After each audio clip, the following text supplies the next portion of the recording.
Beth and Michael. Yeah, they can present what they're sharing here. Okay. Thank you. Excellent. All right. Yeah, yell into the mic.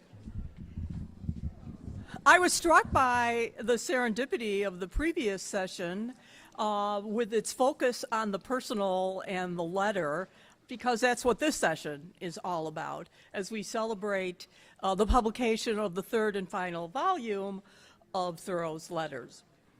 How we're going to proceed is we're going to have two short papers, and then after that, we have a group who will be talking about a letter that they chose. You were invited to pick a letter if you wanted to talk, and I'm wondering if anybody did.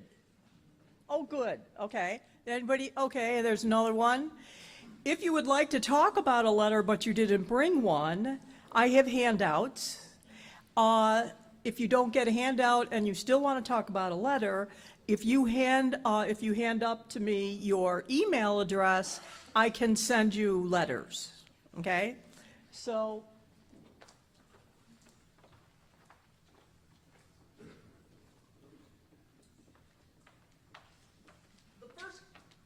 the first group of letters, you'll see the word case, are the letters that we're going to be discussing. The second group are letters that I chose, and I chose Thoreau's first letter and a couple of his final letters. So I'll pass both of these around. We are missing, unfortunately, Cristin Case and Rebecca Gould, both of whom wish they could be here. So we'll have to tell them how much they were missed and how fabulous the session was. Okay. So I'm going to hand these out. Give me your email address if you want to be included. And let's see if I can get this right.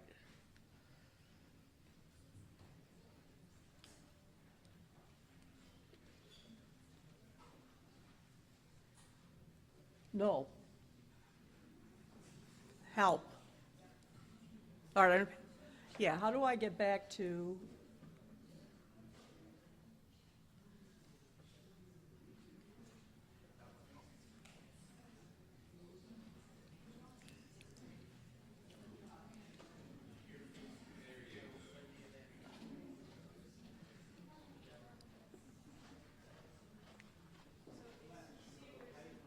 Okay. Oh, I see what I'm doing wrong.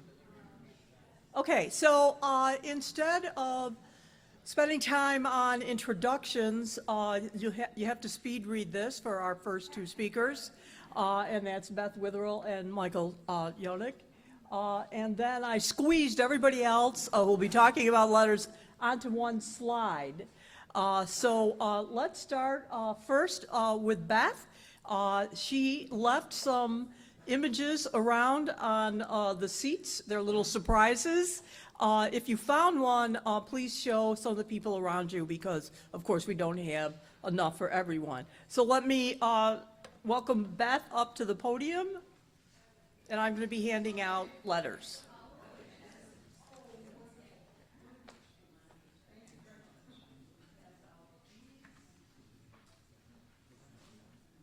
All right, now I have to get my talk.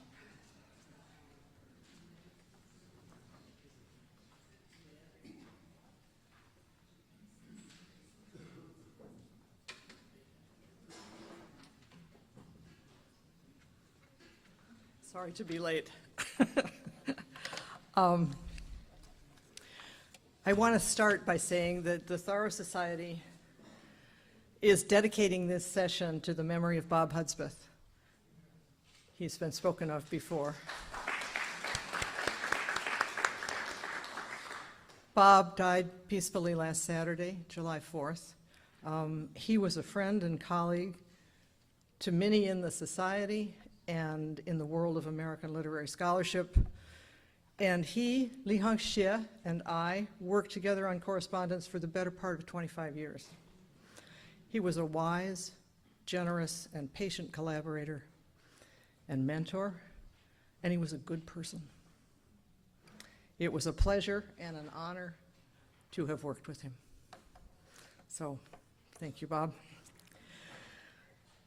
Now, my thanks to Kathleen and to everyone here for this celebration of Thoreau's correspondence. It's a privilege for us to have built on Walter Harding and Carl Bodie's 1958 edition, and we're happy that all three books are now available. It took a while. I'll apologize just quickly for the cost. I don't have anything to do with setting the price. I wish I did. Maybe you could get them at your library.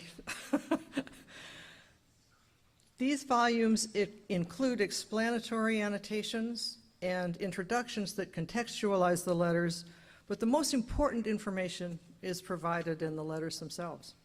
Thoreau thought so too. He went to Staten Island to live with William Emerson and his family in May 1843. He was homesick there, and letters from Concord sustained him. Early in July 1843, he wrote to his mother, "I was very glad to get your letters and papers. Tell father that circumstantial letters make very substantial reading at any rate. I like to know even how the sun shines and garden grows with you." Thoreau also participated in a more exalted level of communication that is in evidence in a number of his letters, as Michael notes in his chapter, Will You Live? Thoreau's Philosophical Letters, in the Edinburgh Companion to 19th Century American Letters and Letter Writing. Concentrated examples are found in the long, musing letters Thoreau wrote during the late 1840s, the very late 1840s, and into the 1850s, to his Worcester friend and disciple Harrison Gray Otis Blake. At the end of an April 17, 1857 letter to Blake that conveys mostly news of completed and anticipated travel, Thoreau calls out this distinction. He writes, "Consider this a business letter, which you know counts," and he underlines that, "nothing in the game we play." All of Thoreau's letters count for us because they make available his direct presentation of his thoughts and ideas to friends and associates and family members. We're here today to share his letters because they continue to speak to us as we read them over the shoulders of his correspondents. As I'm sure you know, the volumes of correspondence include letters Thoreau received as well as those he wrote. Some of these give interesting glimpses of the epistolary personas of the writers, and some of them have given me the subject of my talk this afternoon, which is what we can learn from Thoreau's reuse of what I've called, figuratively, his second-class mail. A number of these are business letters. In all of them, the information conveyed is time-limited or transactional. Many are orders for ground plumbago, letters to him, arrangements for lectures, commissions for surveys. Their contents had little continuing value for Thoreau after the transaction was complete. Because of the way the stationery was constructed and used, however, these letters contained pages that were blank, or almost blank, and so available for Thoreau's use. As a writer, he was always in need of paper, and he used these blank pages for notes, for essay drafts, for letter drafts, for phenological lists. Some of these reused documents are extremely helpful because they give evidence about what Thoreau was working on and when he was working on what he was working on. This is especially important in the final 18 months of his life, when the sources of information about what he's doing diminish. Journal entries become less and less robust after January 1861, and they stop altogether after November. He didn't leave home after his 2-month-long trip to Minnesota in early summer 1861, and his correspondence dwindled, so we don't really have the matrix that we have earlier in his life. I'm going to focus on 2 of the reused letters that appear in Correspondence 3. I've brought mocked-up photocopies of these 2. I think the images on the screen, and I will show images of those, will be more useful if you have these hard copies in hand. It's kind of hard sometimes to describe a three-dimensional object. So my first example, and I get to do this myself. Whoops.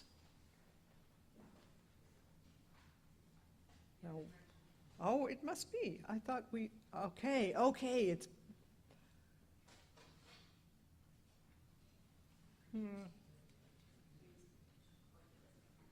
Okay. Point it that way? Okay. I pointed at you.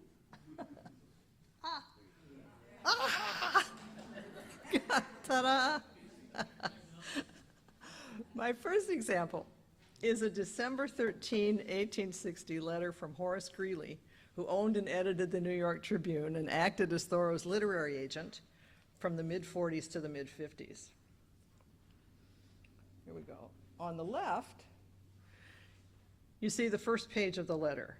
Greeley only used one side of the leaf. On the right, you see the second side, this turned over, which Thoreau filled with two groups of notes that relate to his work on a long essay called The Dispersion of Seeds.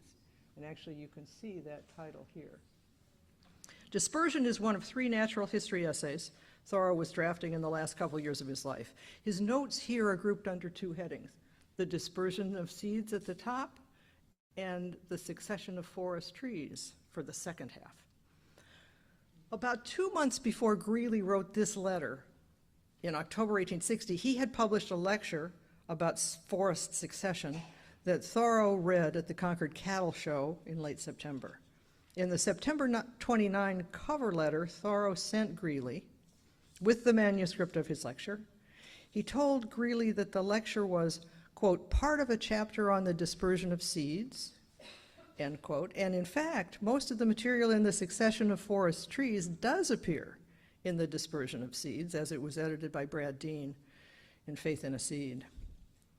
Thoreau's comment to Greeley indicates that in fall 1860, he had a title for his work on dispersion and had completed at least one portion of it, but we don't have a lot of other information about when Thoreau worked on it. This document is significant because it reveals a new piece of the timeline. On a blank page of the letter Thoreau would have received on December 13 or 14, 1860, he writes notes that indicate he's working out how the succession material will fit into the dispersion essay. But Greeley's is not a business letter per se, so why did Thoreau reuse it? In his letter, Greeley defended the theory of spontaneous generation. This is the letter that we see here on another page, which Thoreau had explicitly refuted in his forest succession piece. Thoreau responded on December 30, countering Greeley's arguments, and Greeley published both letters, this letter, both pages of it, of course, and Thoreau's letter to him in the New York Tribune for February 2nd, 1861, after which Thoreau had no need of the manuscript letter.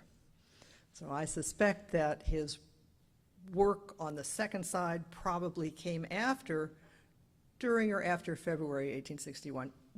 Nothing I'm going to say is definitive, but it's suggestive.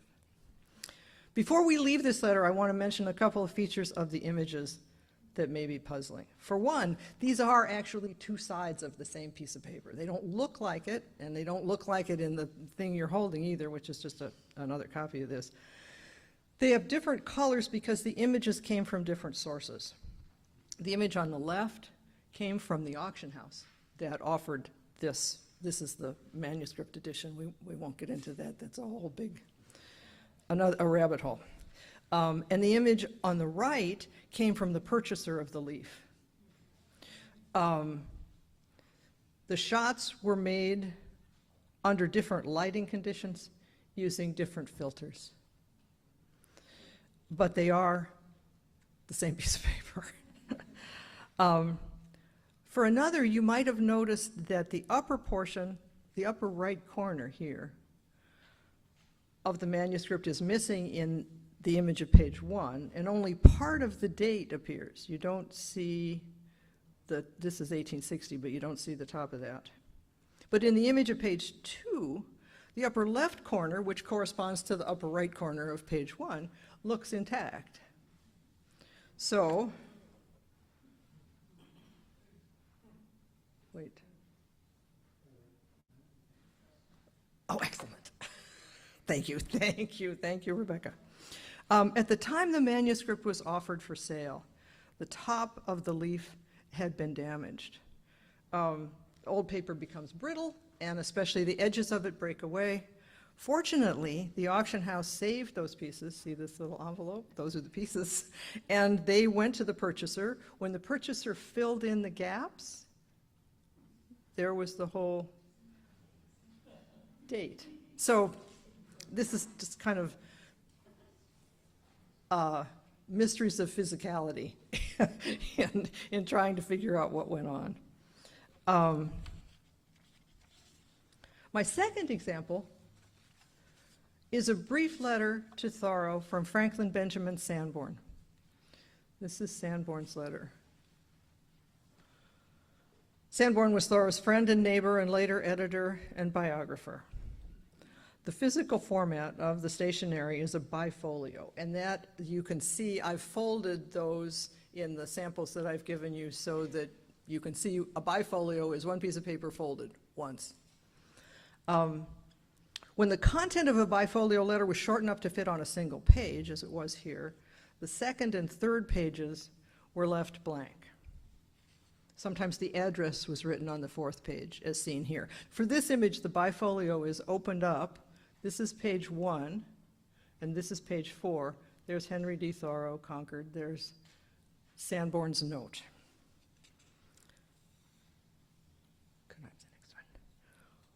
For this one, the open bifolio has been turned over to show pages 2 and 3, which were blank when Thoreau received the note. The next one. So Sanborn's note deals with a magazine called The Continental, which he had taken to Thoreau, he says, the other day.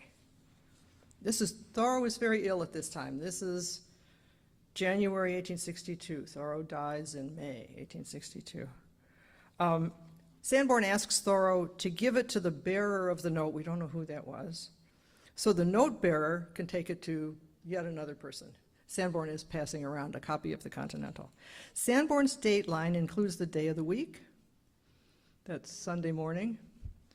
And the date, abbreviated January 12th.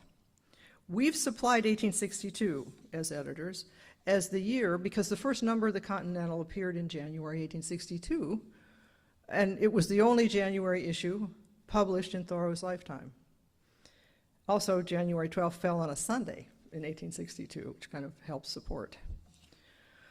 Then the next slide, please.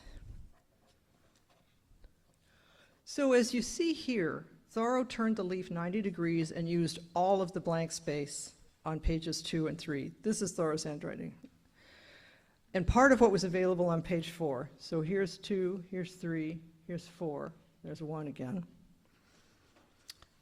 For observations of seasonal events that he copied from journal entries for January 24, and here's 24, it's all phenomena for January.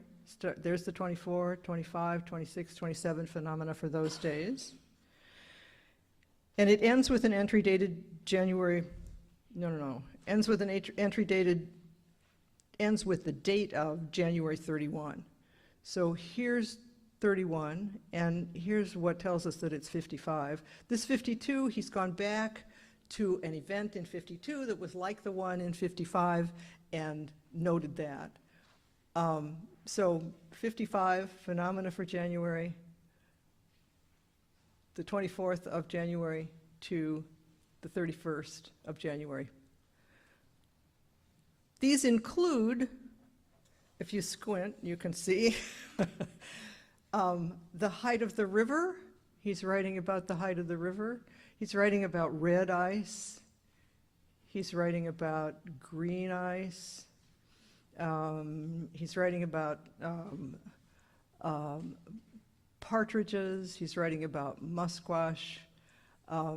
There's the river at another time. It has risen from its low point. This is part of a 32-page list of January phenomena that Thoreau began with material dated 1851, starting with material in his journal, copying the information that he wanted to save in these phenological lists. And ends with an entry dated January 25, 1862. 55 fits in there somewhere. Thoreau compiled the list on blank and partially blank pages of 15 letters and one completely blank leaf. So he's reusing these letters in many different, over and over, not the same letter, uses many of these letters that have blank pages. The January list is in turn part of a decade-long project to record descriptions of the phenomena of the changing seasons as they occurred, to organize the descriptions into lists, and to make charts based on the lists. He called this project his calendar. In Henry David Thoreau's calendar, published this year, Cristin Ellis has presented and framed 6 of these charts skillfully and engagingly. It's really worth looking at that.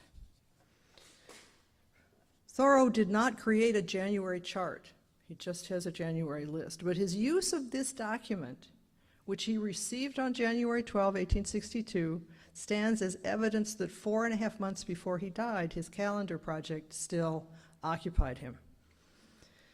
Facing his own death, he may have found in his detailed record of natural cycles a substantiation of his message to Emerson after the deaths of John Thoreau and young Waldo in early 1842. In a letter of March 11, 1842, he wrote, "Every blade in the field, every leaf in the forest, lays down its life in its season as beautifully as it was taken up. When we look over the fields, we are not saddened because these particular flowers or grasses will wither, for the law of their death is the law of new life." And he has illustrated this for himself with this 10-year record of the cycles of the seasons. So, I've given you here a behind-the-scenes look at a couple of letters Thoreau received and made good use of, I think of it as a kind of appetizer for the rest of the session. And now, on to the main course, Thoreau's letters. Thank you.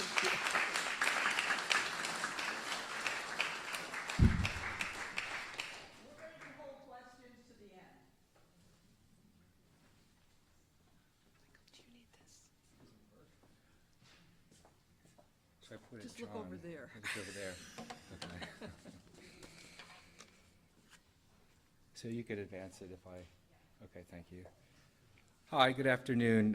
Thank you all for coming. Thank you to the organizers. And let me just iterate the sadness, but also the gratitude I think we all have to Bob Hudspeth for his work in curating these letters and so much more.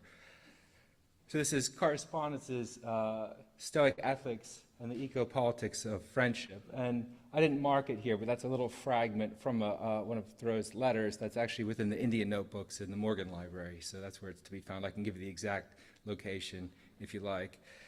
Thoreau devotes himself in countless ways to the harvest of daily life, to the near and the ordinary, and to distilling from them an enduring ethics of everyday living.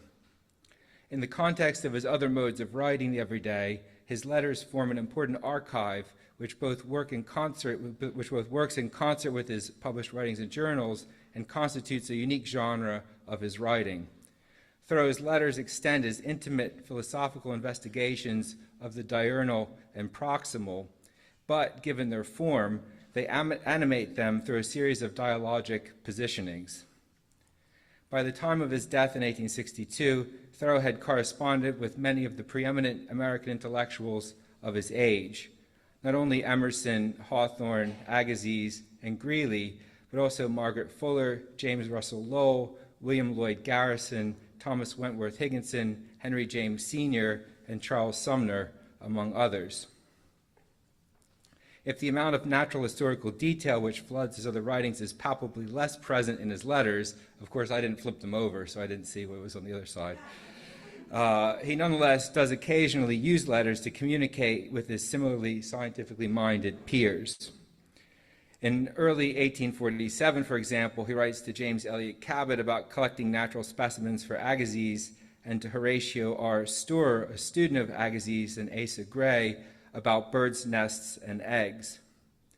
He at other points describes a Canadian links to the Boston Society of Natural History, discusses flowers and birds with Daniel Ricketson, and advises sometimes over-enthusiastic B.B. Wiley that you cannot surely identify a plant from scientific description until after long practice.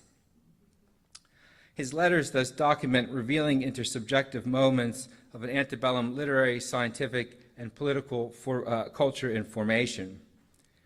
Equally, in a December 1856 missive to Harrison Gray Otis Blake, who would prove one of his dearest contacts, Thoreau, himself the author of posthumously published essays on love and chastity and sensuality, describes an emerging literary talent whom he had recently met in New York.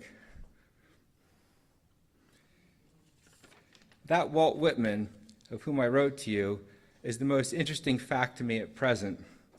I've just read a second edition of Leaves of Grass, which he gave me, and has done me more good than any reading for a long time. There are 2 or 3 pieces in the book which are disagreeable, to say the least, simply sensual. He does not celebrate love at all. It is as if the beast spoke. But even on this side, he has spoken more truth than any American or modern that I know. I have found his poem exhilarating, encouraging. He is a great fellow. Now, I cut out some of the other saucy bits of things he says about Whitman, too, so you could read the letter. There's a whole kind of description of beasts in their dens, which apparently Leaves of Grass evoked in Thoreau's mind.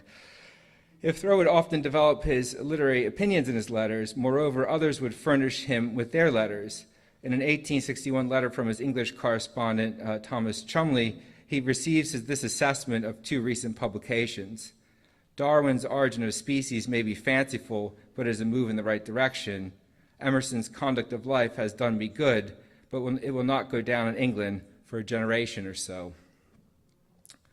Thoreau's exchanges with lesser-known friends, especially Blake and Ricketson, in these exchanges with these friends is where he most perspicuously meditates on friendship itself, as well as what might be thought of as the necessary condition for friendship, namely sincerity.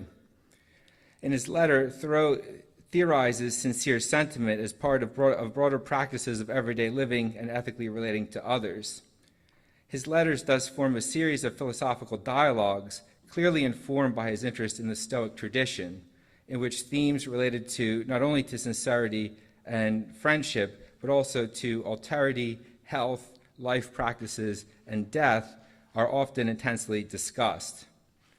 Indeed, he reactivates many of the concerns of the classical moral epistle writers and philosophers such as Epictetus, Seneca, and Marcus Aurelius, as well as later practitioners of the form such as Montaigne and, of course, Emerson.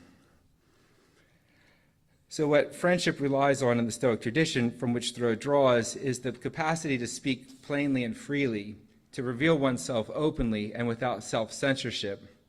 Since speaking then emerges as a precondition for true friendship.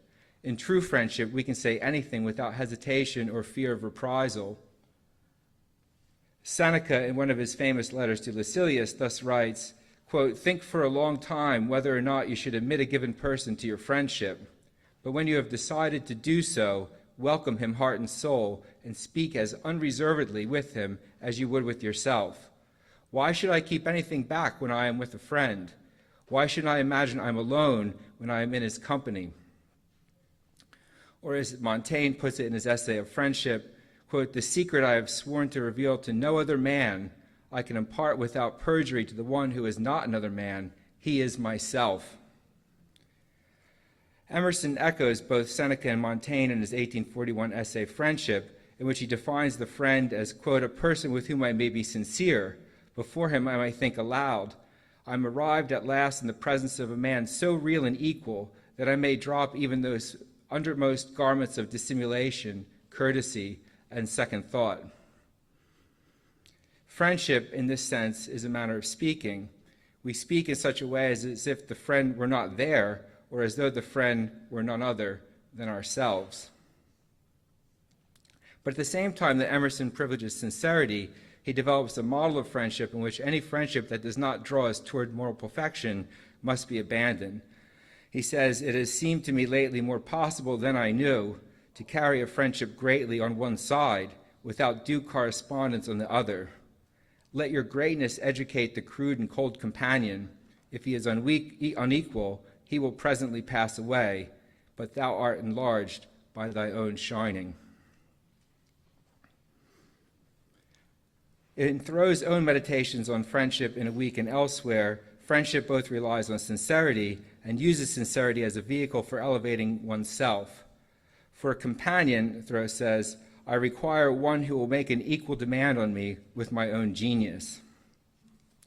At the same time he is formulating these meditations in his writings, Thoreau is also putting them into practice in his letters in the form of advice, exhortations, self-reflection, or excoriating societal critique.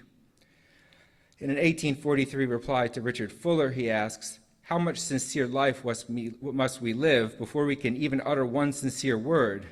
What I was learning in college was chiefly, I think, to express myself, and I see now that as the old order prescribed, first action, second action, third action.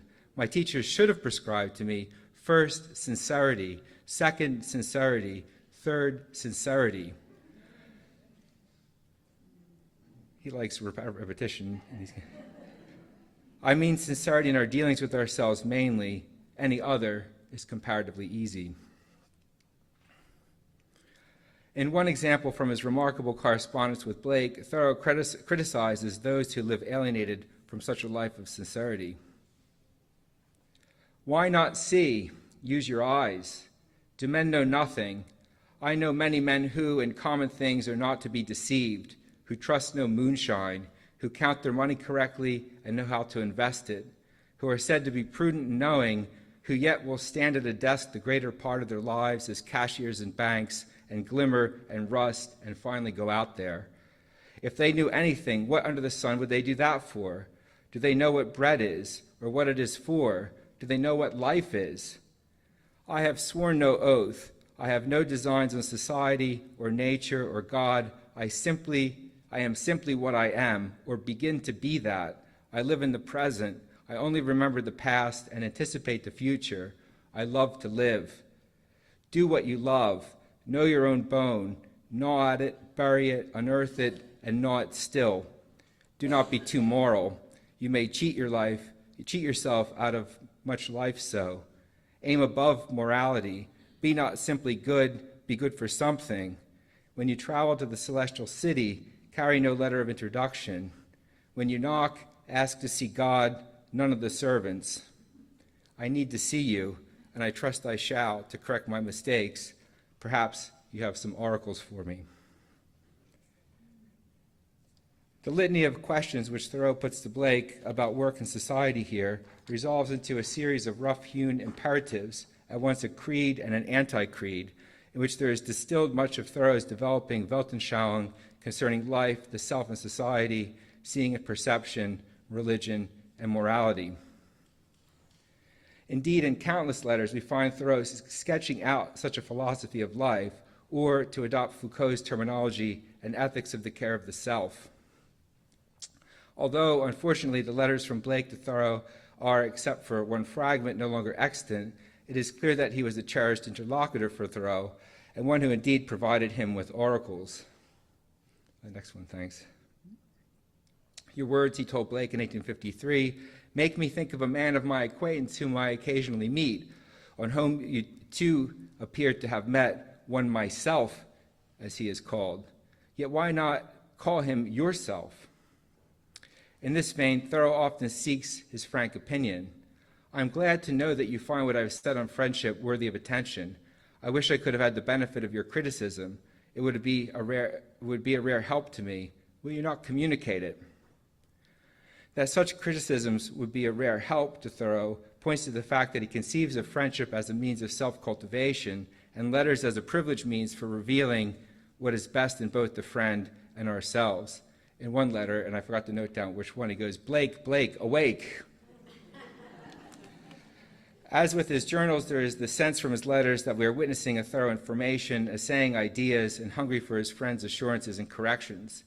He is aware that epistolary sentiment may carry with it what is unsaid or uncommunicable, debts to another that cannot be repaid, or a due reverence to that which must remain unutterable. With Daniel Ricketson, whom Thoreau celebrates as singularly frank and plain-spoken, the virtue of sincerity also lent itself to silences, complaints, or perceptions of offense. In an autumn 1860 exchange, Ricketson wonders at Thoreau's lapse in corresponding. Friend Thoreau, Am I to infer from your silence that you decline any farther correspondence or intercourse with me? Or is it that having nothing in particular to communicate, you deem silence the wiser course? I've often felt disappointed and hurt by your almost sepulchral silence towards me.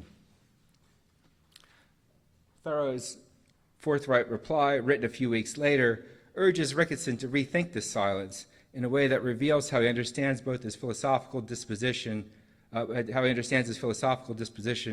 correspondent. But what do you mean by that prose? Why will you waste so many regards in me and not know what to think of my silence? Infer from it what you might from the silence of a dense pine wood.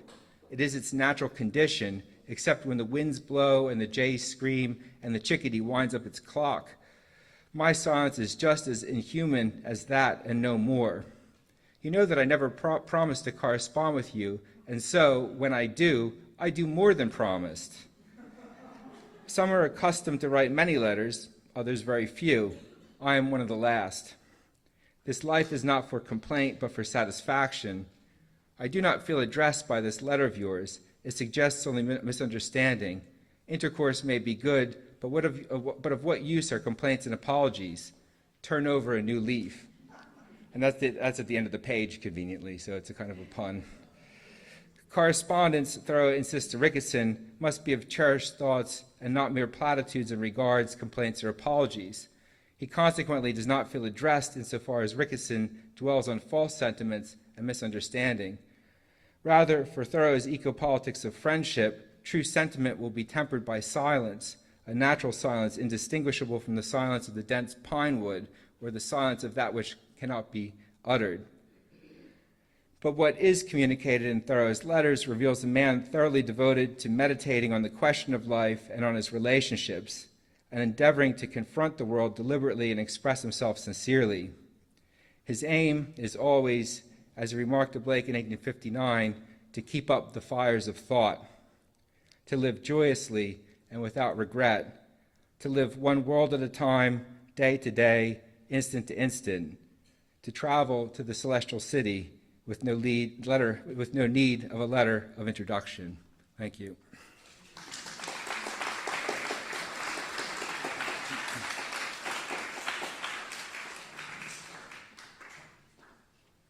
So now we'll have our people who will be talking about letters they've chosen. Jay, Cristin, yes? Oh, no, the people. Not yet. Okay. Geoff, Jay, Cristin. Marc.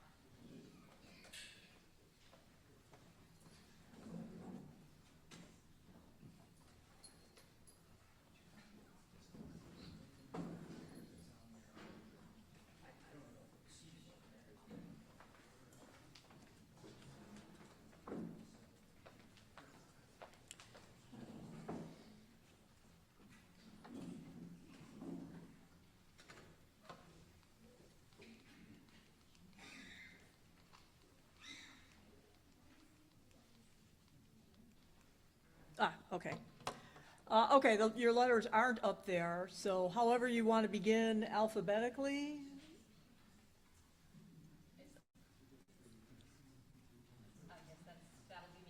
Right, yes, okay.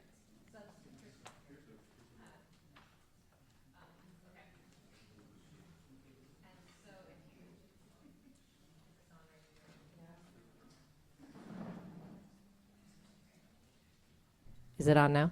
I can hear it. Okay, if you have the packet of letters, then mine will be the second one in the packet after Cristin Case's letter. I want to start by thanking Kathleen for organizing this panel and thanking Beth Witherell for this final volume of the correspondence and for the tremendous work she's done to bring us all these definitive scholarly editions of Thoreau's writings. Editions like these of the correspondence are invaluable, especially to scholars like me who live outside of the North, or who teach outside of the Northeast, and don't have the kind of generous travel budgets to visit manuscripts themselves in the Morgan and the Houghton, so they make our work possible. So today we're celebrating the correspondence, and there's a lot that one can glean from Thoreau's letters. They're full of wisdom and wisecracks, glimpses into his relationships and his character.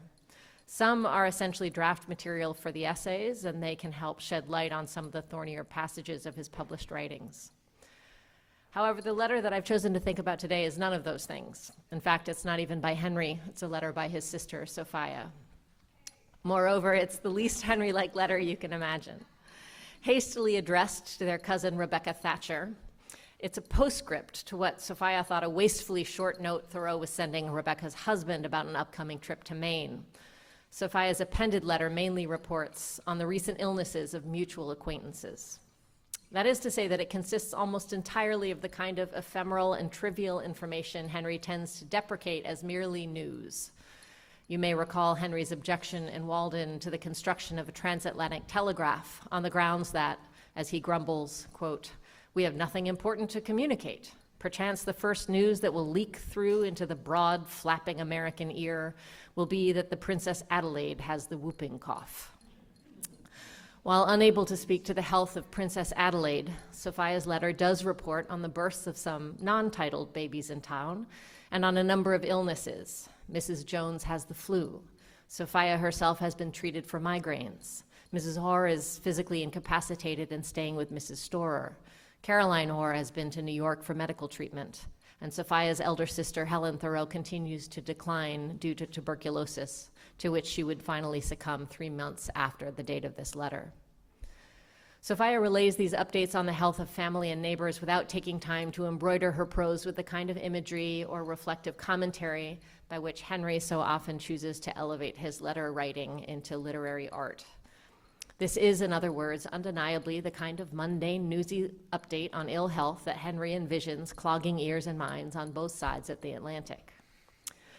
But with due respect for Henry's prescient concerns about ceaseless, trivial news cycles contributing to what he called brain rot, I think Sophia's newsy letter testifies to a different phenomenon, one that might add a valuable perspective as we spend the next 5 days together thinking about what it means to live well. One of the clearest principles in Henry's philosophy of living is the reminder that the absence of illness is no guarantee that you are well, that you are richly, deeply, and deliberately alive. But when we embrace this idea that flourishing means more than simply not being sick, we run the risk of assuming that not being sick is nonetheless a precondition to flourishing, that illness is anathema to living well. And I think this assumption is a mistake that the Thoreaus wouldn't wish us to make. Henry, after all, reportedly remarked during his final illness that, quote, "There was as much comfort in perfect disease as in perfect health." He was entertained by his own thoughts to the end, and Sophia's letter points to yet another source of flourishing in illness. When I read Sophia's letter with its litany of local sufferings, I hear resonant chords of affection and neighborly care. Sophia herself can testify to these ailments because she has called upon her neighbors and sat up with them, because she has nursed her sister and her aunt herself. And she takes the trouble to relay news of their ailments to cousin Rebecca in far-off Maine because she trusts that cords of affection bind Rebecca to her family and community in Concord, such that she'll want to hear this news, however melancholy. So this is a non-Emersonian attitude towards letters about ill health. And in this sense, Sophia's letter does not simply testify to ill health, but rather to the flourishing of a shared community of women who gather at bedsides and rally support when one of their number falls sick. Illness, in other words, is an engine of community. One member's suffering becomes an opportunity for the community to show up and reaffirm their commitment to each other. So at one point in this letter, Sophia recounts how the Thoreaus had lost nearly all of their beloved houseplants when, on a recent cold night, the fire they had banked in their parlor stove went out in the night and the plants froze. It was a sore grievance to Helen, Sophia explains, since Helen had nursed those plants for years and depended on them in her illness for a bit of cheer. Henry said my table looked like a swamp after a severe frost, she writes. Big brothers are not always ready with helpful sympathy. Nonetheless, Sophia continues, friends are very kind and we have almost always on hand a bouquet from some greenhouse in Boston so that our loss is in a measure supplied. 13 years later, after nursing Henry through his final illness in that same parlor, Sophia writes to Henry's friend Daniel Ricketson of how, quote, the devotion of his friends was most rare and touching in those final months. His room was made fragrant by the gifts of flowers from young and old, she writes, fruit of every kind which the season afforded, and game of all sorts was sent to him. It was really pathetic the way in which the town was moved to minister to his comfort. Total strangers sent grateful messages, remembering the good he had done them. Only about 2 hours before he left us, Judge Hoare called with a bouquet of hyacinths fresh from his garden, which Henry smelled and said he liked. Both Helen and Henry died among flowers brought by friends, and I'm reminded that flourish and flower have the same root. Even when no longer physically well, Helen and Henry were, to the end of their lives, integral members of a flourishing community. Flourishing, then, and despite what today's booming wellness industry advertises, is not simply about what we do to and with our individual bodies. Flourishing is also about the communities we build and tend to. The women of Thoreau's household understood this particularly well with their anti-slavery organizing and, yes, their newsy letter writing. And telegraph skepticism aside, Henry knew it too, as his letters, this rich correspondence that the Thoreau Project has brought us, will testify, sketching for us the roots and tendrils of connection that wove his community together. Thank you.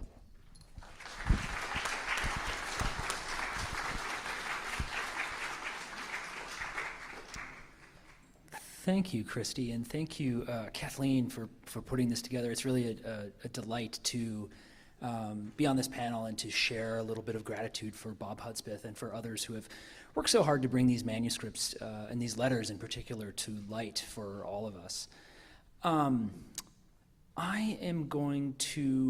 really just going to share a letter from August 1857. So a little ways through the handout, if you're looking at that. This is a letter to H.G.O. Blake, August 18th, 1857. And I chose this letter, so I've been thinking a lot lately about images of Thoreau as a writer, and really of images of Thoreau kind of struggling to write, which is to say, like, it didn't always come easy. Words, I really think, flowed, but getting the story down, getting his narratives into the shape that seemed to most fit the experience that he had was not as natural as we sometimes think. And his letters in the 1850s, especially to Blake, kind of reflect that. So this one, August 18th, just a little bit of context. Thoreau is just back from his third trip to Maine, and he's going to talk about that. It's actually kind of funny that Michael shared a no apologies letter earlier, because this is not an apology, though it kind of reads a little bit like an apology in some moments.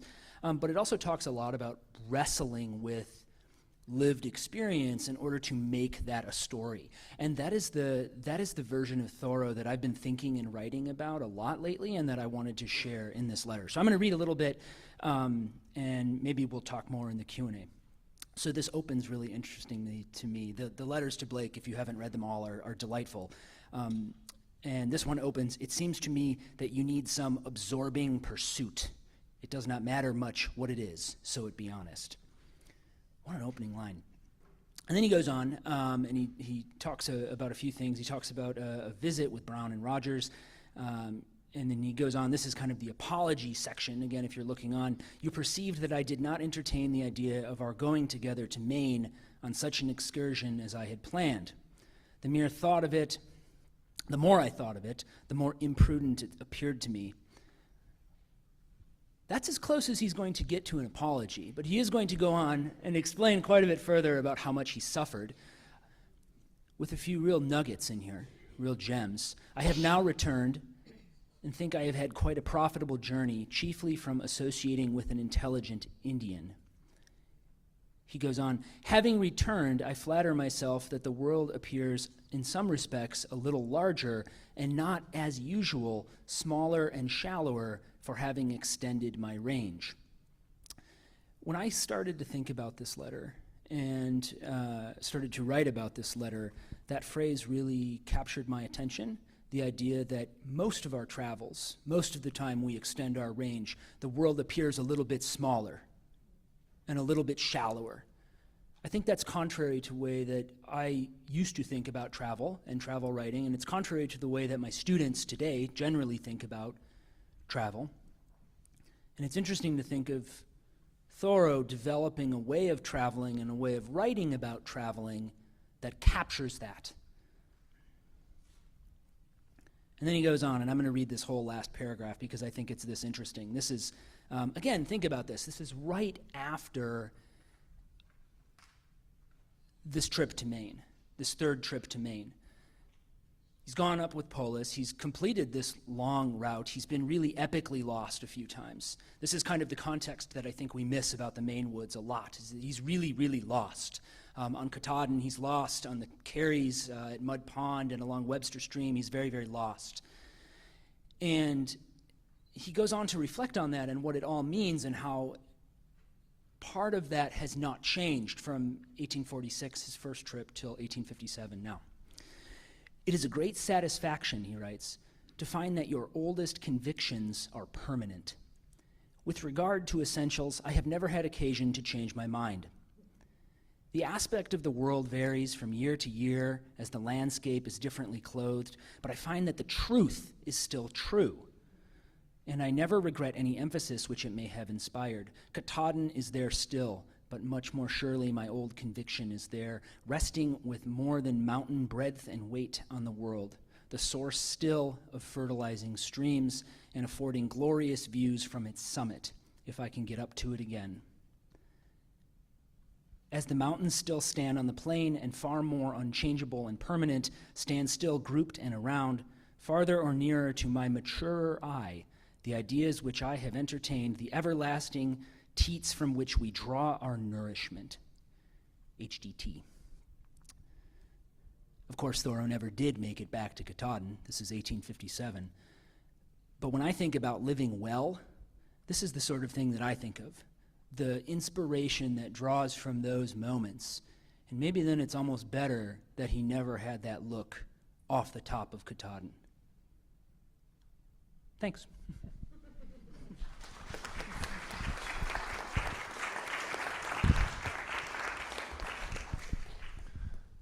Okay, I figured, looking at the program at first, that we'd go alphabetical and I'd be last. So I will leave it to Marc to decide whether you'd like to go next or have me go next. Don't let me interrupt you. You're doing fine. All right, so I'm next, and the letter I'll be talking about follows nicely from the one that Jake has been discussing, so I think that works out. I'm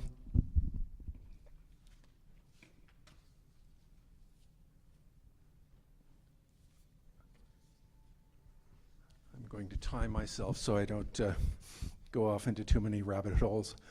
When I was given the opportunity to talk about one of Thoreau's letters, I told myself at first I would not pick one of the letters to H.G.O. Blake, because these, at least as I remembered them, represent Thoreau on his soapbox, on his high horse.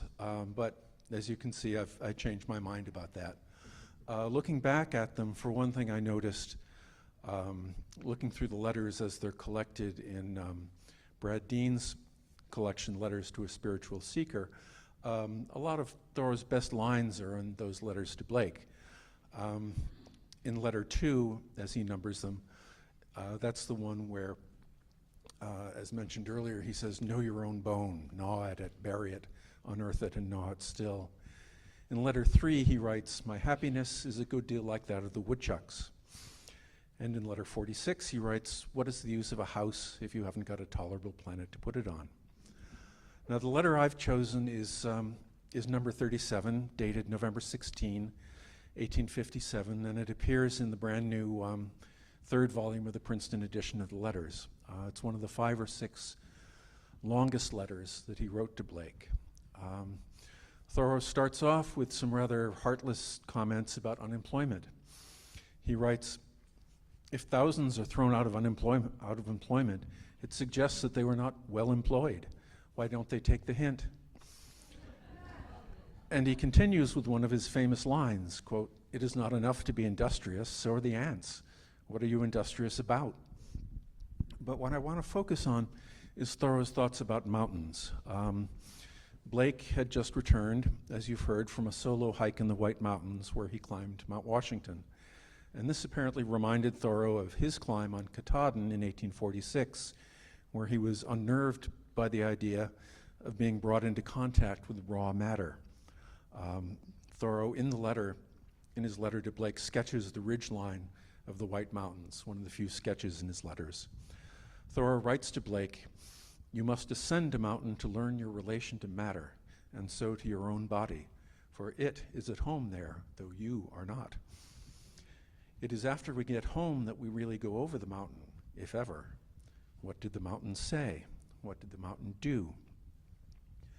And at this point in the letter, he apparently remembers a dream he had written in his journal only a couple of weeks before, on October 29th. Now I'm going to jump to the journal for a while. He writes in his journal, "There are some things of which I cannot at once tell whether I have dreamed them or they are real, as if they were just perchance establishing or else losing a real basis in my world." He goes on, "This morning, for the 20th time at least, I thought of that mountain in the easterly part of our town, where no high hill actually is, which once or twice I had ascended and often allowed my thoughts alone to climb. I now contemplate it in my mind as a familiar thought, which I have surely had for many years from time to time, but whether anything could have reminded me of it in the middle of yesterday, whether I ever before remembered it in broad daylight, I doubt." He writes, "My way up used to lie through a dark and unfrequented wood at its base." Unquote. And at this point, I can't help thinking of Dante. The first lines of Dante's Inferno in the 1849 translation by John A. Carlyle, which is the one that Thoreau knew, are these, quote, "In the middle of the journey of our life, I found myself in a dark wood, for the straight way was lost." Unquote. Later in the journal, Thoreau asks himself, "Are there not such mountains east or west from which you may look down unconquered in your thought and on all the world? In dreams I am shown this height from time to time, and I seem to have asked my fellow once to climb there with me, and yet I am constrained to believe that I never actually ascended it. It chances, now I think of it, that it rises in my mind where lies the burying hill.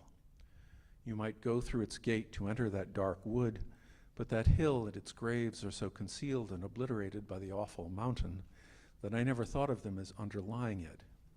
Might not the graveyards of the just always be hills, ways by which we ascend and overlook the plain?" So having recently had this dream, maybe for the 20th time, he writes this to Blake, quote, "I keep a mountain anchored off eastward a little way, which I ascend in my dreams, both awake and asleep. Its broad base spreads over a village or two which does not know it, neither does it know them, nor do I when I ascend it.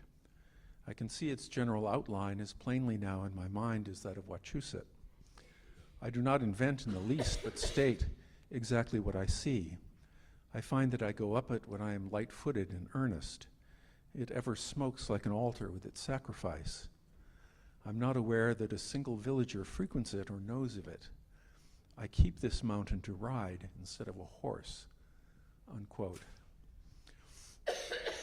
Now, there's so much to unpack here that I can't even attempt it in a short talk like this.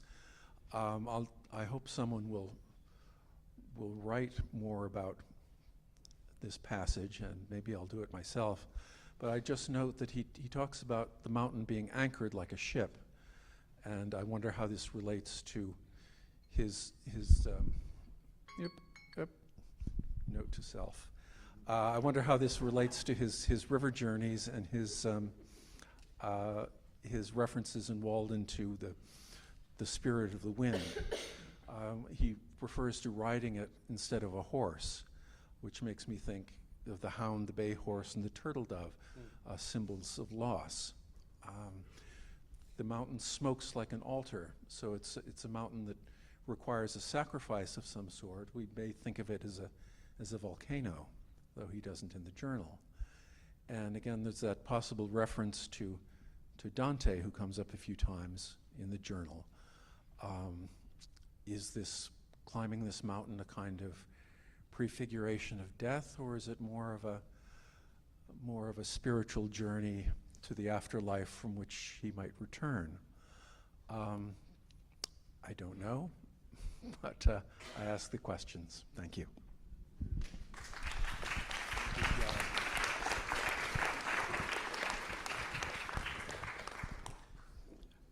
Hi, how are you? I'm very glad to be here. Thank you, Kathleen, for inviting me. I'm humbled to be a part of this group in this at this moment. I chose for my letter one to Blake as well, and I chose a much earlier letter, and I turned mine in first. It's not a competition, but hey, no. The thing is, right? So when I first read the volumes of correspondence, let me get mine started here. Oh. We're just going to stop it. You've got plenty of time. We don't have dinner plans. So the thing I was struck at most, this is Thoreau's letter, March 27, 1848.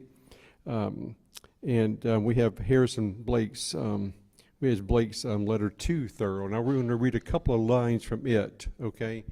Because it's lines in this that I find interesting that Thoreau is responding to and how he responds. He said, when I was last in Concord, you spoke of retiring farther from civilization. Of course, this is 6 months after he's moved out of his cabin, you know, the place where he spent 2 years to get out of doing laundry. It was an attempt at humor. I'm not serious. Okay. And he said, your reply in substance was, no, I am nothing. That reply was memorable to me. It indicated a depth of resources. I would know of that soul which can say, I am nothing.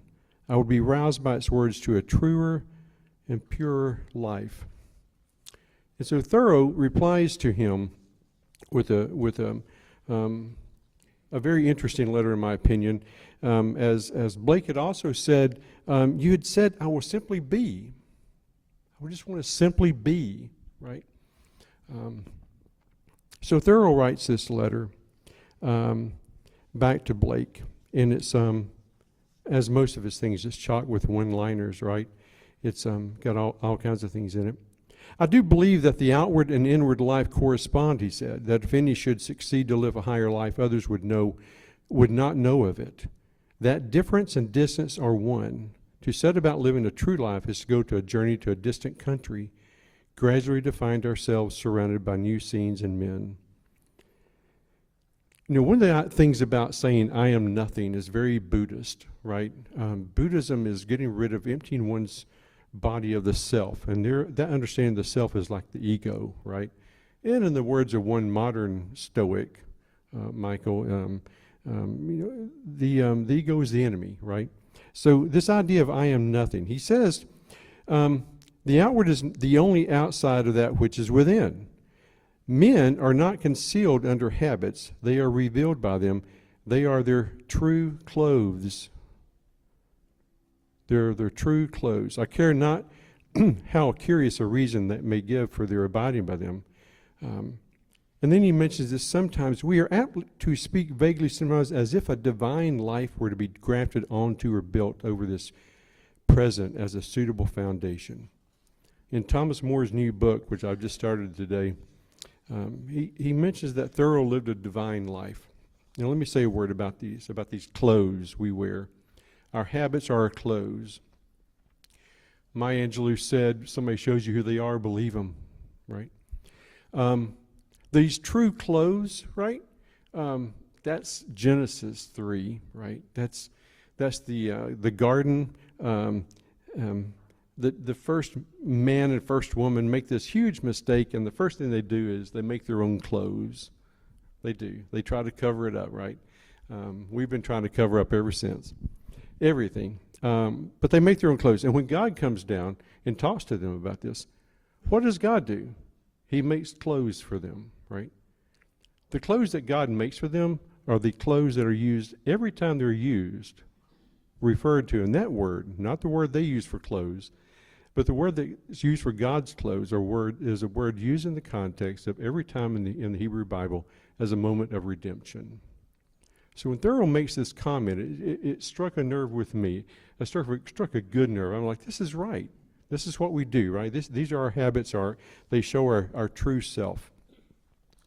And of course, then he has this series of one-liners that are coming up. But here's the thing that really gets me for Thoreau. This idea about existence, about being.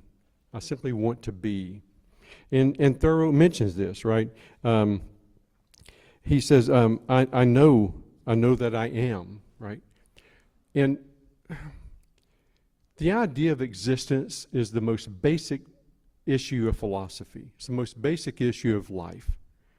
It's what he faced on Katahdin when he had that contact moment. It's what Sarah Margaret had on the stairs, right? It's this questioning and realization of what is existence. What does it mean to be? Thomas Merton was on his way. He was a grad student. He was on his way somewhere, and he's like, okay, I got to get a book for the train ride. He gets a copy of Étienne Gilson's The Spirit of Medieval Philosophy. He sits down on his train seat, and he opens up, and oh my gosh, there's the imprimatur. He wanted to throw the book out the window. But he goes ahead and holds on to it, and he starts reading it, and he reads the discussion about on the mountain, when Moses meets God, I am that I am, and this idea of existence, right? So when Thoreau says these things, this is what comes to my mind, all right? So this is one way in which a letter has really filled me with a lot of questions, a lot of insight, maybe, a lot of inspiration. So he says, in these great one-liners, right? I live in the present. I know what I am. I know that I am. I love to live, right? Not just the story in Exodus, but like Paul Tillich's The Courage to Be. What does it mean just to exist, to acknowledge that you exist, right? And Merton on that train. What does it mean to do what you love, he says. Do what you love. What does that mean? And then he says, don't just simply be good, as Michael read, be good for something, right? Please be good for something. Let your habits, let your doing show who you truly are, is what he's saying, right? But to answer Blake's question, I want to know the soul that said, I am nothing. Thoreau never addresses that explicitly and says, well, here's what I mean by that. He demonstrates. The life Thoreau is describing in this letter is a life beyond ego, right? And that's what I get out of it. Thank you.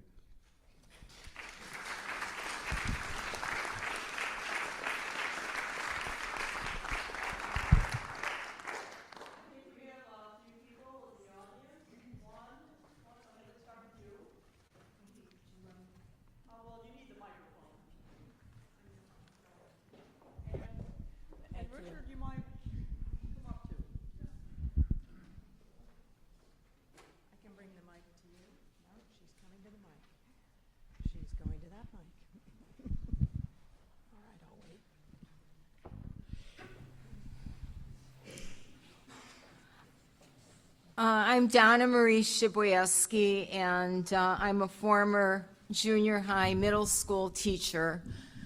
And I think that's why this letter, a very simple letter, appealed to me. It's Thoreau showing his humanity, his gentleness, and his love of children when he writes to Ellen Emerson when she's 10 years old and she's spending the summer at her uncle's place in Staten Island, New York. And he knows that she probably is very homesick, as he was when he spent time there. There's a couple of things that really struck me. His empathy for children. He knew what they would want to hear, and he's empathetic to that. So he starts out by writing about her brother, Eddie, and he says things that she would have remembered of what they did when he was a nanny to the Emerson children when Ralph Waldo was in Europe. And by the way, the grammatical errors and the punctuation errors are not mine, they're Henry's, so. But he says, don't you remember how we used to dispatch our breakfast 2 winters ago as soon as Eddie could get on his feeding tire, which was not always remembered, before the rest of the household had come down? Don't you remember our wise criticisms on the pictures in the portfolio and the Turkish book with Eddie and Edith looking on, how almost any picture answered our purpose? And we went through the penny magazine, first from beginning to end, and then from end to beginning, and Eddie just stared as much the second time as of the first. And Edith thought that we turned over too soon, and there were some things which she had not seen. And then he talks to Ellen, saying, well, you probably don't think we as adults are interested in the things that you're interested in as a child, but we as adults are interested in the same thing.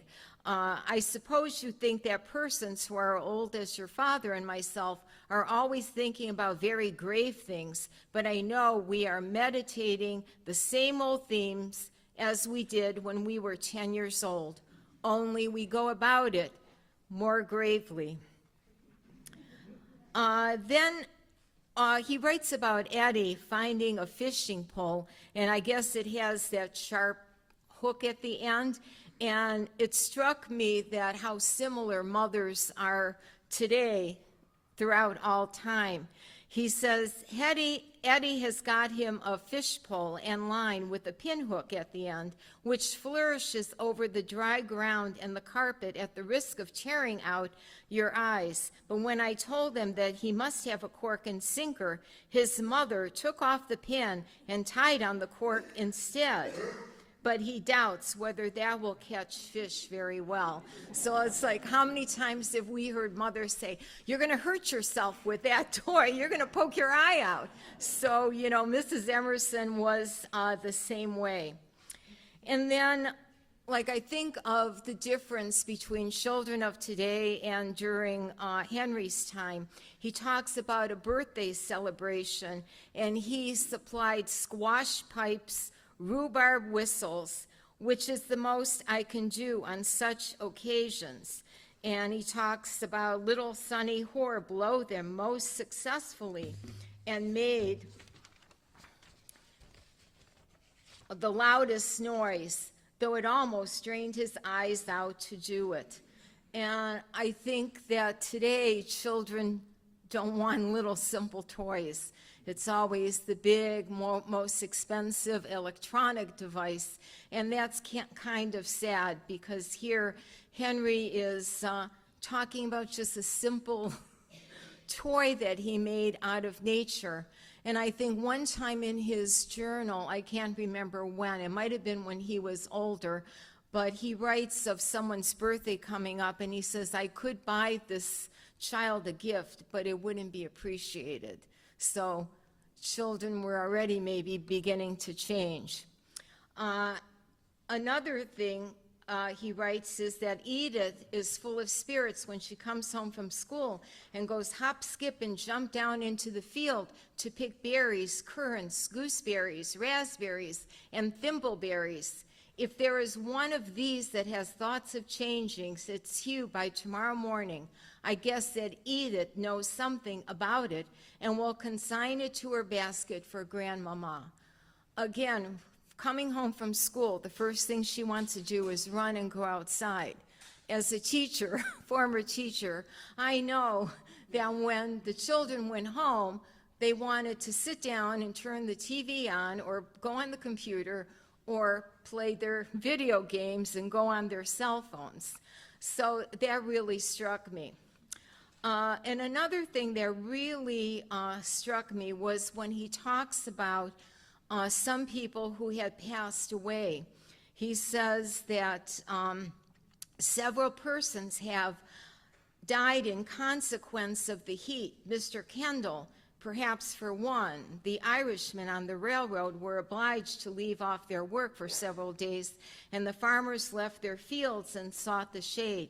William Brown of the poorhouse is dead, the one who used to ask for a cent. Give me a cent. I wonder who will have his cents now. And it just struck me because so naturally he's talking about these two individuals who died that Ellen probably knew as a 10-year-old child.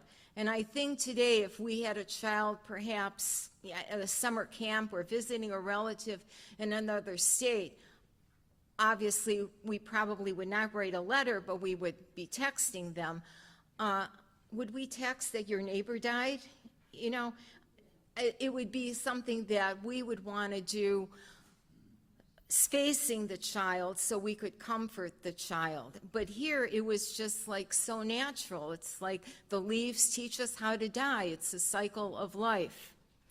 And then another thing, he found a penknife on the bank of the river, and then he said he also found a nice arrowhead, which was lost sometime before by an Indian who was hunting there.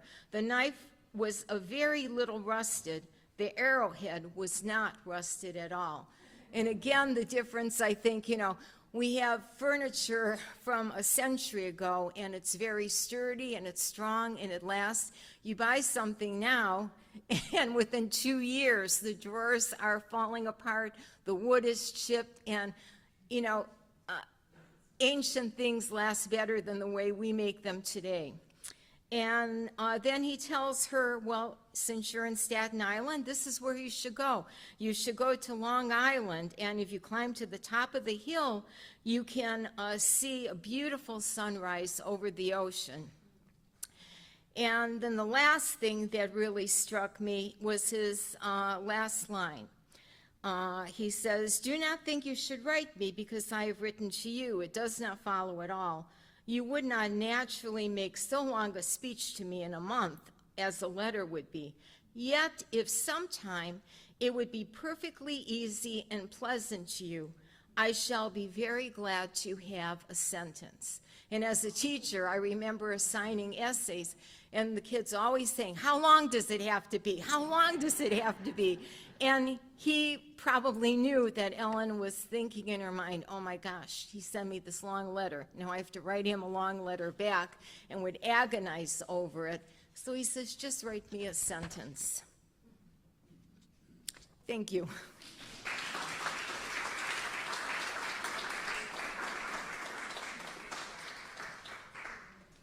My name is Richard Smith. I'm a local historian. When I was portraying Thoreau for all those years, I loved reading his letters, particularly to his sisters. And the letters back and forth between him and Helen and Sophia were always funny and snarky. And this is one of my favorites because it's July 13th, 1852, and we have a letter to Sophia who's up visiting family in Maine, and it's a really bored and cranky Henry Thoreau.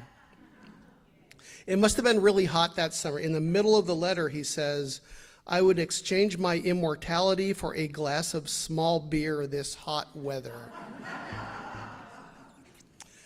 So it says, "Dear Sophia, I am a miserable letter writer, but perchance if I should say that at length and with sufficient emphasis and regret, it could make a letter. I am sorry that nothing transpires here of much at the moment. Or I should say rather that I am so slackened and rusty like the telegraph wire this season that no wind that blows can extract music from me. I am not on the trail of any elephants or mastodons, but have succeeded in trapping only a few ridiculous mice. I have become sadly scientific. I would rather come upon the vast valley-like spore only of some celestial beast which this world's woods can no longer sustain than spring my net over a bushel of moles." Then he adds, "They say that Mr. Franklin Pierce, the presidential candidate, was in town last 5th of July, visiting Hawthorne, whose college chum he was, and that Hawthorne is writing a life of him for electioneering purposes." Which is true. Hawthorne wrote the campaign biography that had a lot to do with Franklin Pierce getting elected. To which Horace Mann Sr. said that if Hawthorne made Pierce out to be a heroic man and a great man, it was the greatest piece of fiction that he would ever write. At the time, 52, spiritualism and seances are like sweeping across the country. So Thoreau says, Concord is just as idiotic as ever in relation to the spirits and their knockings. The hooting of owls, the croaking of frogs is celestial wisdom in comparison. Consider the dawn and the sunrise, the rainbow and the evening, the words of Christ and the aspirations of all the saints. Hear music, see, smell, taste, feel, hear anything, and then hear these idiots inspired by the crackling of a restless board, humbly asking, please, Spirit, if you cannot answer by knocks, answer by tips of the table. And then he puts 7 exclamation marks. And that's the end of the letter. Thank you very much. See if there are Q&As, any questions, and I'll be glad to run the mic for you. Oh, okay, great. I don't know if people are going up to the mic themselves or no. Anybody else with a letter? I see a hand.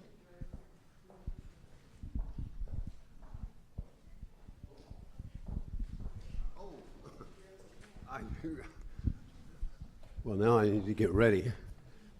First of all, I hold in my hand perhaps the only autograph of Bob Hudspeth on his new books. As soon as it came out, I immediately got with him a copy, and he sent it back, signed, and this was just a couple of days, about a week and a half, and we would talk on the phone regularly. Would you hold that, please? And we would talk on the phone, and we would write letters.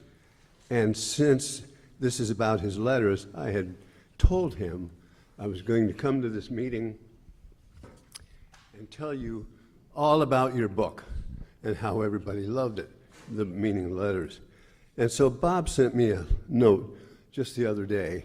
And by the way, he was so, and I'm sure Beth knows this, he could hardly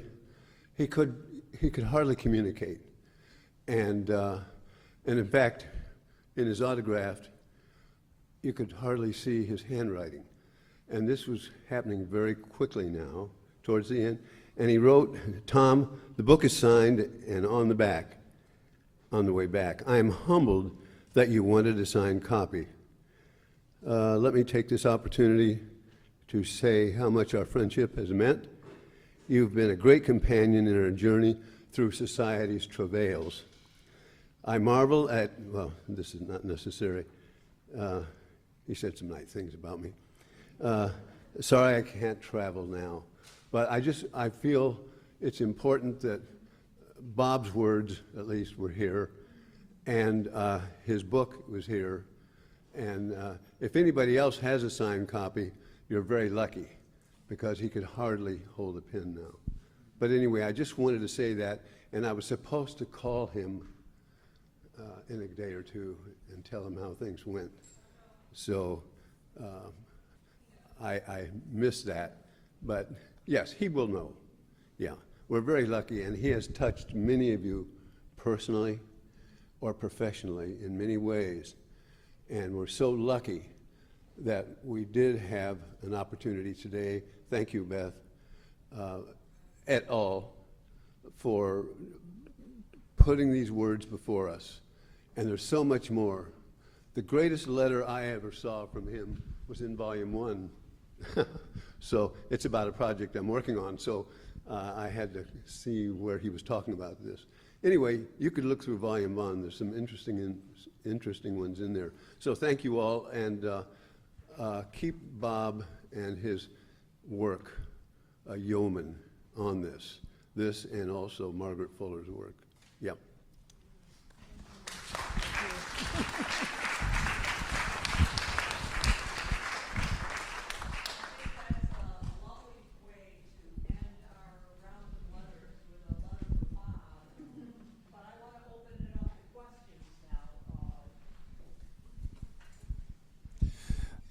I just have a comment. I'd like to, there was a quote that Beth read about every blade in the field and every leaf in the forest lays down its life as beautifully as it was taken up.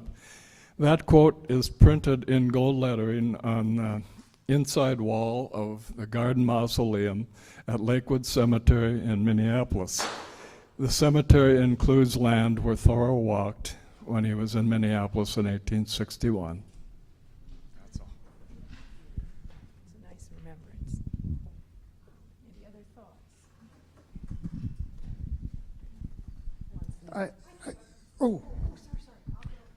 I was amazed that everyone was able to read so clearly, but then I just also realized that you have transcriptions. Who has read this man's handwriting?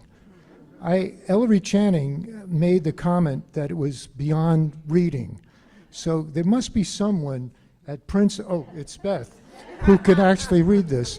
But the rest of us, I just have this question. How is it possible to do all these letters when the handwriting is so incredibly bad? After a while, I mean, I've worked on Thoreau for 50 years, and my mentor on Thoreau's handwriting was William Howarth, my predecessor as head of the project. He said it's reading Thoreau's handwriting, a letter from him, his handwriting, it's like getting a letter from your uncle. And your uncle doesn't write very well, but you really want to know what he said.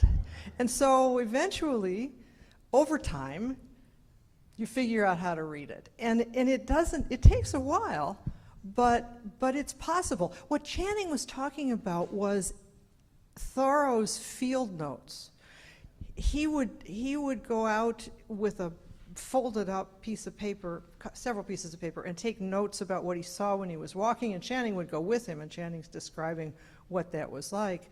I've seen those field notes, and they are really, really hard to read. The Concord Free Public Library has one leaf, or part of a leaf, so that's hard. I can read some of it, but that's hard. Can I ask one follow-up question? Having studied his handwriting, what does it disclose about his personality that he writes that way? Anything? Well, no. I mean, when he was younger, he never had a copperplate hand, as his sister did, which was a really carefully shaped set of letters. But he wrote more clearly when he was younger. As he got older and was writing, I think, more for himself, although the Transcendentalists did share their journals around, I think he knew what he said. We all often at the edition, we say that to one another, okay, well, he knew what he wanted to say, so he didn't have to make it neat and clean. By the end of his life, when he was, weaker and ill in several bouts between 1861 and the end, his handwriting gets much worse. The notes that he took in Minnesota, the manuscripts are at the Huntington Library. Those are very hard to read. It's kind of fun though. It's a great puzzle. And I've really enjoyed it. Paul Schacht and I have worked a lot on Thoreau's handwriting in the journal manuscripts. And a pleasure is to work with somebody else and to try to figure out, okay, could it be this? Could it be that? What about this? Look what he just wrote. It looks like that. This may be a W. I think this is an H. What do you think? Back and forth. But you can do it. I mean, if you want, the journal, manuscripts of the journal are online. Poor copies, but they're there. If you start now, you'll be able to figure it out. Hey, okay.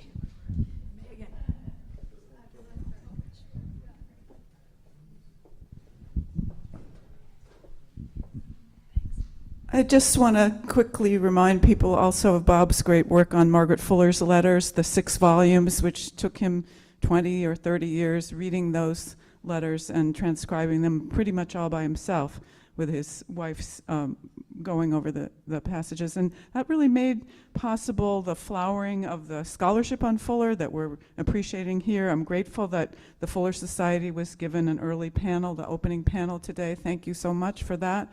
And I just want to tell everyone, if you don't know, there's a glorious sculpture, bronze sculpture of Margaret Fuller now in front of the Concord Free Public Library that you shouldn't miss seeing, by Penelope Jenks, a really fabulous American sculptor. So look for it when you go to the archives or walk down, I guess it's Sudbury Road, not Main Street. So that's my message.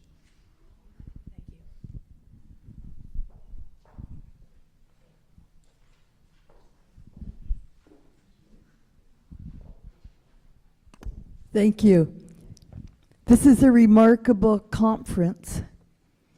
It always has been. It collects people from around the world, and it's, of all the academic conferences that I go to, this is particularly important. And the session that we just had, I want to thank you for. It was so remarkable and precious to get to hear what each other found in the letters and each one's choice of a letter and sharing it with us. And as scholars, we're all working with this material, but to have the chance to go around and hear what each other, read this piece, read this is what I care about, was so important and engaging and unique in a conference, and making use of all the different talent and interests that are here. So I really want to thank you for it.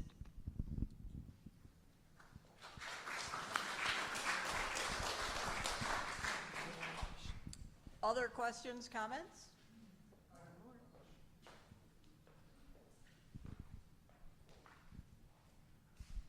The datings on the letters indicate very fast mail delivery. Could you say something about the postal system at that time? Because I didn't find anything in the 3 volumes of the correspondence giving the mechanics of the postal system. Thank you. Postal system.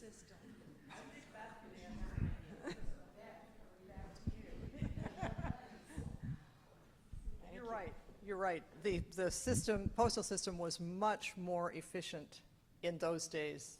It was very fast. And that's why I said when Thoreau got the letter from Greeley wrote it one day, and Thoreau got it either that day or the next day. The system was that fast. I mean, there are several books about the development of the postal system.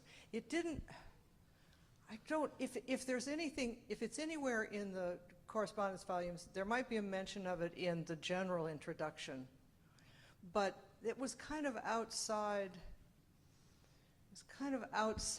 what our mission was in presenting the letters themselves. There's an awful lot of interesting stuff that came up as we edited those letters that's not there. Because there's just not a place, you can't put it all in. There's no mention of the kind of thing I talked about today, very little mention of the fact that Thoreau reused these letters, and that there is natural history material on some of the letters, but it's not in the letters. It's something that Thoreau added to those blank pages. But yeah, you're right. It was very efficient, much, much, much more efficient than. Yes, yeah. Well, it was privatized. I mean, some of it was express companies that brought it, rather than the large postal system that we have now. It was individual express companies in different parts of the country. I think things were much less centralized then, and so it could be more efficient.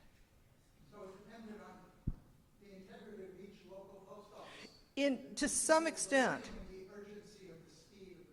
To some extent. Yeah, well, I think there was some money involved too. Who paid, as always, who paid which express company. But there's more. I'm really not very knowledgeable about this, and there are a couple of books about it. I don't know that there's anything Oh, yeah, there's a postal museum. Okay. Does the Edinburgh collection have anything about how mail? I think it does. It does. This collection that Michael's essay appears in, not this essay, but an essay appears in, has an article, a piece about, a chapter about mail in the U.S. in the 19th century. So it's the Edinburgh Companion to 19th Century American Letters and Letter Writing. It's a big, heavy book with lots of really interesting stuff in it, but that would be a place to look. So, sure. Well, we are just at the right moment. I want to thank you all. I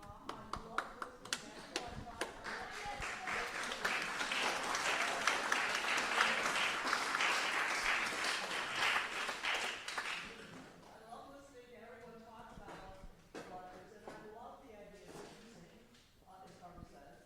And I hope everyone now goes back and looks at the letters again and is inspired to write about them, because there's not that much to write on. Great. Thank you, Kathleen. Thank you, the panelists. Thank you for Beth and for all the other folks, and of course for Bob's work. Reminder, 6:45, we'll be showing the documentary at the Concord Free Public Library. Check out the Margaret Fuller statue on the way. And then 2 walks tomorrow morning, 6:30 and 7:30. Meet to carpool, and then we'll start again at 9 a.m. right back here. Thank you all.